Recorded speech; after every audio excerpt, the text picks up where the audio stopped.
वेदांता के अगले बड़े ग्रोथ प्लान में अब हिंदुस्तान जिंक की भूमिका बेहद अहम होने वाली है। जिंक से लेकर के सिल्वर और अब क्रिटिकल मिनरल्स तक वेदांता ने यहाँ पे जो हिंदुस्तान जिंक है उसके जरिए अपनी अगली ग्रोथ स्टोरी तैयार करना शुरू कर दिया है।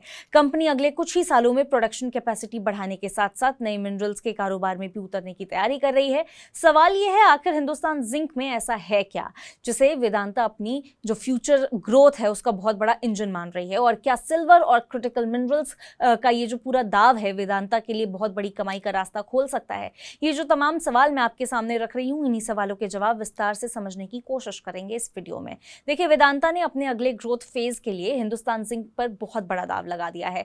कंपनी की प्लानिंग सिर्फ जिंक का प्रोडक्शन बढ़ाने तक सीमित नहीं है, बल्कि आने वाले 5 से 6 सालों में हिंदुस्तान जिंक को वेदांता के ग्रोथ स्ट्रैटेजी के अहम हिस्से के तौर पर देखा जा रहा है। हिंदुस्तान जिंक के जो सीईओ हैं अरुण मिश्रा, जो वेदांता के इनकमिंग जो सीईओ हैं वो भी हैं, उनके हिसाब से अगर आप देखा जाए तो आने वाले जो वर्ष हैं उसमें हिंदुस्तान जिंक वेदांता की जो ग्रोथ है उसमें बहुत बड़ी भूमिका निभा सकता है। यानी वेदांता अब हिंदुस्तान जिंक को सिर्फ एक मेटल बिजनेस नहीं बल्कि अपनी जो फ्यूचर ग्रोथ का स्ट्रैटेजिक इंजन है वो भी मानने की तैयारी में है। अब सबसे पहले बात करते हैं जिंक की। देखिए, हिंदुस्तान जिंक पहले से ही जिंक, लेड और जो सिल्वर है उसके प्रोडक्शन में बहुत बड़ा नाम है, लेकिन अब कंपनी प्रोडक्शन कैपेसिटी को काफ़ी बड़े स्तर पर यहाँ पे बढ़ाने की तैयारी कर रही है। जो टारगेट है वो ये है कि आने वाले वर्षों में रिफाइंड मेटल प्रोडक्शन कैपेसिटी को करीब 2 मिलियन टन सालाना तक पहुँचाया जाए। इसका सीधा मतलब ये निकलता है कि कंपनी ज़्यादा प्रोडक्शन करके वॉल्यूम ग्रोथ हासिल करना चाहती है। अगर मेटल प्राइसेस मजबूत बने रहते हैं तो बढ़ा हुआ जो प्रोडक्शन रेवेन्यू है और प्रॉफिटेबिलिटी है, दोनों को यहाँ पे बढ़ने में अच्छी खासी मदद मिल सकती है। लेकिन हिंदुस्तान जिंक की इस कहानी में ना सबसे दिलचस्प हिस्सा जिंक नहीं बल्कि सिल्वर का है। सिल्वर की डिमांड अब सिर्फ यहाँ पे ज्वेलरी या फिर इन्वेस्टमेंट तक सीमित नहीं है।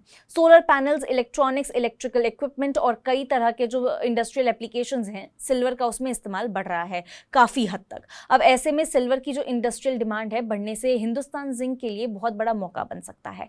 कंपनी भी सिल्वर प्रोडक्शन को बड़े स्तर पर यहाँ पे बढ़ाने की तैयारी भी कर रही है और इसे फ्यूचर ग्रोथ का बहुत ही इंपॉर्टेंट ड्राइव भी मान रही है। अब इसका असर कंपनी के हालिया नंबर्स में भी साफ देखा जा सकता है। FY27 की पहली तिमाही में हिंदुस्तान जिंक का कंसोलिडेटेड नेट प्रॉफिट करीब 145% बढ़कर के 5,469 करोड़ रुपीस पहुंच गया। वही कंपनी का रेवेन्यू करीब 77% बढ़कर 13,747 करोड़ रुपीस रहा। खास बात यह रही है कि सिल्वर से यहाँ पे रेवेन्यू करीब 169% बढ़ करके 3,839 करोड़ रुपीस पहुंच गया। यानी कि सिल्वर अब हिंदुस्तान जिंक के लिए सिर्फ एक एक्स्ट्रा प्रोडक्ट नहीं रह गया है, बल्कि कंपनी की अर्निंग की इसकी भूमिका लगातार बढ़ रही है। अब आते हैं उस इन्वेस्टमेंट पर जो इस पूरी ग्रोथ स्टोरी को जमीन पर उतारने वाला है। देखिए, हिंदुस्तान जिंक ने यहाँ पे FY27 के लिए करीब 500 से लेके 600 मिलियन डॉलर, लगभग देखा जाए 5,000 करोड़ रुपए का यहाँ पे कैपिटल एक्सपेंडिचर प्लान रखा है। इस इन्वेस्टमेंट का करीब 80% हिस्सा पहले से चल रहे प्रोजेक्ट पर खर्च होने की उम्मीद है। यानी कि company production capacity, mining operations और एग्जिस्टिंग इंफ्रास्ट्रक्चर को एक्सपैंड करने के बड़े स्तर पर यहाँ पे पैसा लगा रही है। अब जो वेदांता है उसकी स्ट्रैटेजी का जो तीसरा और लॉन्ग टर्म हिस्सा है वो है क्रिटिकल मिनरल्स। दुनिया में electric vehicles, renewable energy, batteries, electronics, hi tech manufacturing का जो विस्तार है वो हो रहा है और इन सेक्टर्स के लिए कुछ खास मिनरल्स बेहद ज़रूरी हैं। इन्हें क्रिटिकल मिनरल्स कहा जाता है। भारत भी इन मिनरल्स के लिए इंपोर्ट पर डिपेंडेंस जो है वो कम करना चाह रहा है और डोमेस्टिक एक्सप्लोरेशन और प्रोडक्शन बढ़ाने पर जोर दिया जा रहा है। ऐसे में वेदांता के लिए क्रिटिकल मिनरल्स एक नया, देखा जाए तो बिजनेस अपॉर्चुनिटी बन सकता है। अगर वेदांता इस स्पेस में सफलतापूर्वक एंट्री करती है तो कंपनी के पास सिर्फ यहाँ पे ट्रेडिशनल मेटल्स का जो बिजनेस है वो नहीं रहेगा, बल्कि फ्यूचर इंडस्ट्रीज से जुड़े स्ट्रैटेजिक मिनरल्स का पोर्टफोलियो भी तैयार हो सकता है। यही वजह है कि हिंदुस्तान जिंक को लेकर के वेदांता की जो प्लानिंग है वो सिर्फ यहाँ पे शॉर्ट टर्म एक्सपेंशन के तौर पर नहीं देखी जा सकती, बल्कि इस लॉन्ग टर्म डाइवर्सिफिकेशन स्ट्रैटेजी का एक हिस्सा माना जा रहा है। और वेदांता ने, अगर आप देखें, वेदांता के जो हालिया रिजल्ट्स हैं वो भी कंपनी के कॉन्फिडेंस को समझने में मदद करते हैं। FY27 की पहली तिमाही में वेदांता का कंसोलिडेटेड नेट प्रॉफिट करीब 72% बढ़कर के 5,473 करोड़ रुपीस रहा है, जबकि रेवेन्यू करीब 51% बढ़कर 23,456 करोड़ रुपीस रहा है। जिंक, कॉपर और जो सिल्वर हैं उसकी मजबूत प्राइसेस ना कंपनी की यहाँ पे प्रॉफिटेबिलिटी जो है उसको सपोर्ट कर रही है। अब देखिए, यहाँ पे यही एक जो बहुत बड़ा रिस्क है वो छुपा हुआ है।